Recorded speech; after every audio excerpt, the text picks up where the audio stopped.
আমরা দেখতে পাচ্ছি মিজান ভাইকে, যার এমন কোনো দিন নাই যে কোনো পত্রিকায় তার লেখা প্রকাশিত হয় না। এখানে কর্নেল আইয়ুব আছেন, যিনি পার্বত্য চট্টগ্রাম নিয়ে দীর্ঘদিন যাবৎ গবেষণা করছেন। আপনি যাকে দিয়ে কাজ করাবেন এই 100 দিনে কিংবা আগামী দিনে, সেই দেহটার তো হাত পচে গেছে, সেই দেহটার তো মাথা পচা, সেই দেহটার তো পা বিকলাঙ্গ হয়ে গেছে। অর্থাৎ এই দেহটার প্রত্যেকটা অঙ্গ প্রত্যঙ্গ ফ্যাসিস্ট হাসিনা সরকার একেবারে চিরতরে ধ্বংস করে দিয়ে গেছে। আমরা আশা করি আশানুরূপ আমরা রেজাল্ট পাচ্ছি না। কেন পাচ্ছি না সেটা চিন্তা না করে খালি আমরা hunting to our this interim government. একবার চিন্তা করুন তো, কাজ করতে গেলে তো টাকা লাগবে, তাই নয় কি? বাংলাদেশের কোন ব্যাংকে কোথাও কি টাকা আছে? এটা কি চিন্তা করেছেন একবারও? 5 তারিখেই $15 বিলিয়ন খালি করে দিয়ে গেছে হাসিনা। 53টা সুটকেসে ভরে এই দেশের সোনা দানা ডলার সব কার্গো প্লেনে করে নিয়ে গেছে। নরমাল প্লেন না, কিন্তু নরমাল প্লেন নয় যে ছোট্ট একটা ওই যেটা আমাদের ডোমেস্টিক এরোপ্লেনে তো যেতে পারতেন, কিন্তু সেটা তো নেননি। তিনি গেছেন কার্গো প্লেন। কার্গো প্লেন মানে কি? এখানে মাল বহন করে। তো কি পরিমাণ মাল লোড করা হয়েছে আপনারা চিন্তা করুন। গেল অর্থ, আপনার অর্থ নাই, কাজ করবেন কিভাবে অর্থ দিয়ে? অর্থ ছাড়া। তারপরে আসুন, আপনার প্রথমেই আসুন, আমি যদি বলি আমাদের পুলিশ যে আছে, তারা আইন শৃঙ্খলা রক্ষা করা ছাড়া এই দেশকে সামনে দিয়ে এগোতেই সম্ভব না। কাদের কাদের নাকি কাদের বলে জানি তাকে, সে এই মরার আগে বলে গেছিল যে 10 থেকে 15 লক্ষ লোককে হত্যা করা হবে। তার মানে কি? সে জানতেই 15 লক্ষ লোক হলো ক্রিমিনাল বাংলাদেশে কমপক্ষে। এই 15 লক্ষ লোক এখানে হয়ে গেছে, এদেরকে ধরবে কারা? সেই পুলিশকে তো সে ধ্বংস করে দিয়ে গেছে। সেই এটা চিন্তা করুন, সেই পুলিশ কিন্তু ধ্বংসপ্রাপ্ত, একেবারেই ধ্বংস, বিদ্রোহী পুলিশ। স্যার ভালো বলতে পারবেন যে বিদ্রোহীদেরকে দিয়ে কি দেশ কি পরিচালনা করা যায়? তারা কি চাকরিতে নিশ্চিত হয়? হয় না। তাহলে দেখুন, দ্বিতীয় অর্থ নষ্ট করেছে, অর্থ শেষ করেছে এবং পুলিশকে ধ্বংস করেছে। এখন আসুন তৃতীয়, আমলা। এই পার্শ্ববর্তী, আমি সবসময় কথাটা বলি, এই যে পার্শ্ববর্তী সেক্রেটারিয়েট, এই সেক্রেটারিয়েটকে শুধু সেক্রেটারিয়েট নয়, একদম ইউএনও থেকে শুরু করে, UNO, I tell you, UNO, আগে বলতো টিএনও, এদেরকে থেকে শুরু করে ম্যাজিস্ট্রেট থেকে শুরু করে একেবারে ক্যাবিনেট সচিব পর্যন্ত সবাইকে সে চরিত্রহীন করে দিয়ে গেছে, সবাইকে। তো আপনি এখন খুঁজে খুঁজে বাইর করতেছেন রশিদ সাহেবের মতো লোকদেরকে, যারা দীর্ঘ 15-16 বছর ছিল ওএসডি। ওএসডি কি জন্য হয়েছিল জানেন রশিদ সাহেব? জানেন? আপনারা জানেন না। তাহলে কিভাবে আপনি দেশকে সংস্কার করবেন?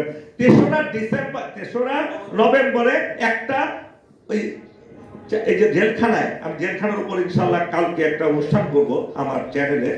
এই জেলখানায় একটা অনুষ্ঠানে গিয়েছিলেন কয়েদিদের, ওই যারা হাতের কাজ করে তাদের হস্তকর্ম উদ্বোধন করার জন্য। কেন 3 তারিখে গেছেন, 3রা নভেম্বর গেছেন? এটার জন্য তাকে দীর্ঘ 15 বছর ওইটি থাকতে হচ্ছে। তো এইভাবে আপনি আমলাকে শেষ করে দিয়েছেন।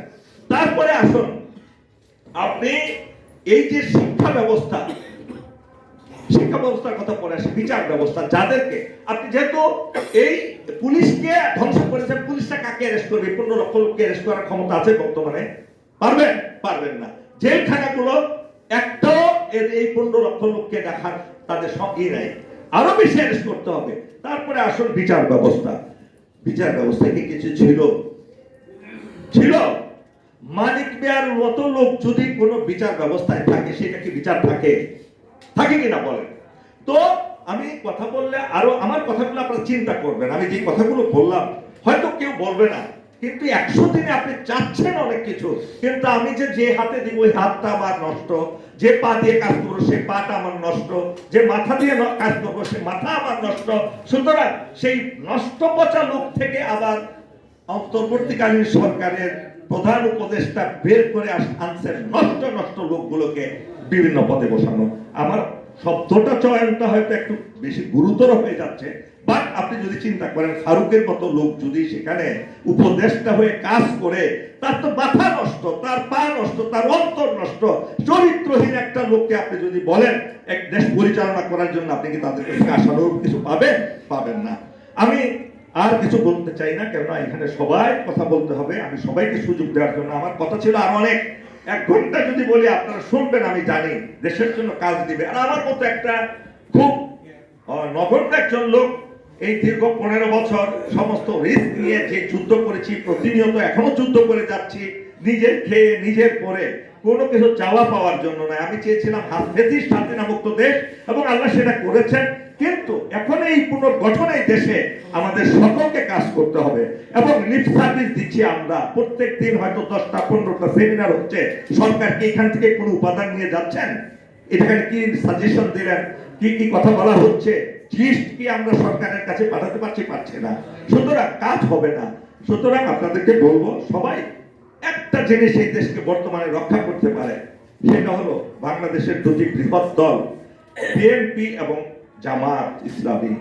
এই দুটো দল যদি জাতীয় প্রশ্নে ঐক্যবদ্ধ হতো, একেবারে ঐক্যবদ্ধ, যে আমরা দুইটা দলের শীর্ষ পর্যায়ের নেতারা বসে আমরা ঠিকঠাক করি যে আমাদের দেশ পুনর্গঠনে, দেশ সংস্কারে আমাদের কি কি কাজ এই অন্তর্বর্তীকালীন সরকারের কাছ থেকে নিতে হবে, তখন একটা টিম করে যদি প্রত্যেক সপ্তাহে তাদের এজেন্ডাগুলো এই অন্তর্বর্তীকালীন সরকারের কাছে তুলে ধরা হতো, যে আমরা এই সপ্তাহে আপনাদের 5টা কাজ দিয়ে যাচ্ছি, এই 5টা কাজ যদি আপনারা না করতে পারেন, আপনাদের বিরুদ্ধে কিন্তু আমরা আন্দোলন করব, আপনাদেরকে স্টেপ ডাউন করাবো, নতুন আমরা এই অন্তর্বর্তীকালীন সরকার দিব।